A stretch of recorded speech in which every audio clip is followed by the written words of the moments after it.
is that it is a fact that we were brought here for economic reasons, and that was to pick cotton, and not because there was any inherent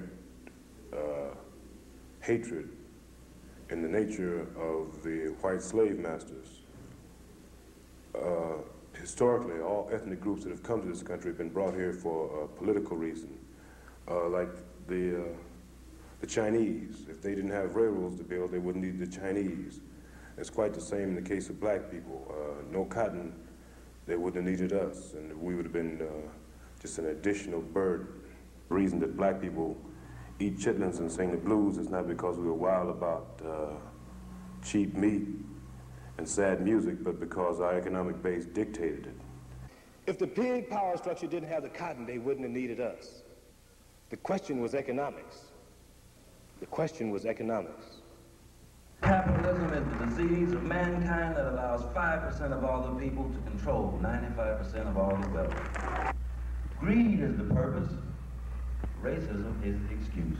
Racism could be traced back in this country to the fact that in order to legitimize free labor and the types of things that were done to keep black people continually working on these plantations for free, it was necessary to say that black people were, inferior and so forth and so on. And all these racist ideas came out of the need to perpetuate a certain type of society and not having the ability to do that other than through slavery.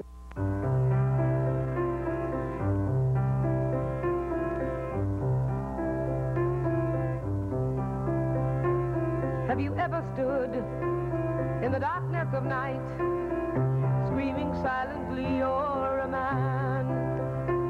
Have you ever hoped that a time would come when your voice could be heard in a noonday sun? Have you waited so long till your unheard song has stripped away your very soul?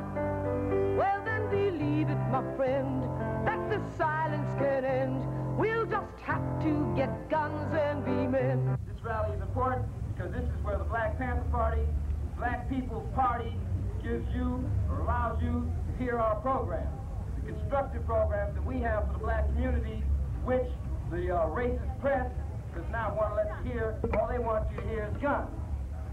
All they want you to hear is about black people running down the street, see, doing nothing, just running wild. And that's not what it is at all. It's not what it is at all.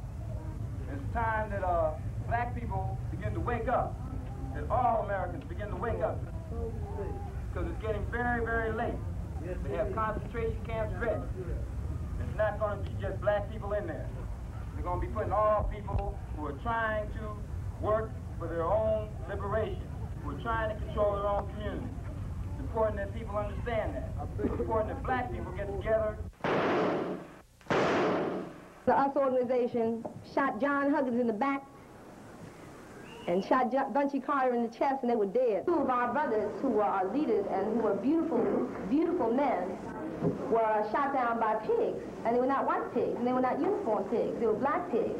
Ron was so pregnant with visions of power that he went so far as to have two of his bacon strip lackeys assassinated, the Deputy Minister of Defense, our Apprentice Bunchy Carter, and the Deputy Minister of Information, John Jerome Huggins. Rockefeller's the same one who gave the gas stations to Ron Karenga and them under the name of some kind of black pride, as long as it's pro-capitalist, pro-imperialist, well, it was quite all right. This isn't a thing between the Panthers and us. This is a thing between us and the black community. And this must be understood. And I blame black community for letting this thing happen to the Panthers. Because when we sat back and let them pinpoint the Panthers and rip them off and we didn't do anything about it, this is what gave them the go-ahead signal to keep on. We know that when you step out and stick your neck out, you only have one thing coming. There's only one demand that you can put out.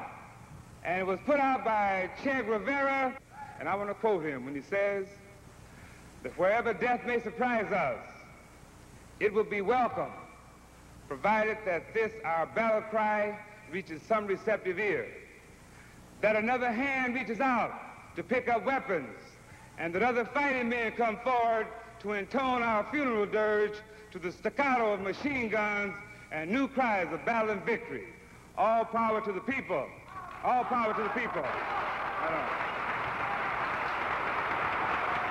When we were in Scandinavia and we told the people about our free breakfast for children programs that we had going in the ghettos, you know what they would ask us? They would say, will you feed white kids too? We feed hungry kids. We feed hungry children who are raised in the richest nation on earth. We feed children in a country where the farmers are paid not to grow wheat. We feed any hungry children in a country that pours milk in the ocean to keep the price up. We feed any hungry children in a country that destroys butter to keep the price up. This system is the #1 obstacle to human progress on the face of the planet Earth. That's what it is. They have an old saying that our ruling class never learns anything from the lessons of history.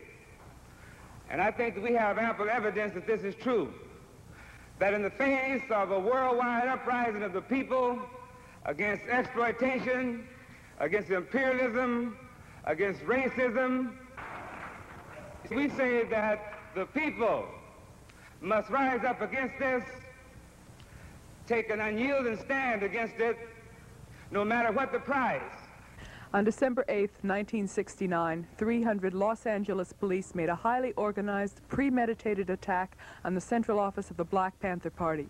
People in the community and black and white people all over the country recognized that this wasn't an isolated attack on one organization, but on all black people and all oppressed people.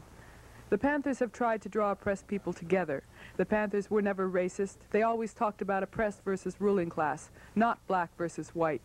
With their program of free breakfast, free clinics, and free clothes, they've started to teach the people that they'll never have enough food, clothes, shelter, and medicine under a system controlled by a small minority for their own profit, not for the good of the people. Finally, the Panthers talked to the people about armed self-defense, about how they shouldn't be afraid of the cops, the employees of the ruling class, just because they have guns. That's why the bosses are afraid of the Panthers. They talk against racism, about poverty, and for revolution. People everywhere have to understand that an attack on some oppressed people is an attack on all, and further, that an attack on their organizers is an attack on their right to defend themselves against repression. We have to begin to see that we can't believe the false hope that the ruling class talks about, that the system can actually serve us. We have to see that the true hope is a revolution to take power away from them, a revolution of oppressed people everywhere led by the working class. That dignity, not just equality, is what makes a man a man. And so you laugh at laws passed by a silly lot that tell you to give thanks for what you've already got. And you can't go on with this time-worn song that just won't change the way you feel. Well, you believe it, my friend, that this silence can end. We'll just have to get guns and be men.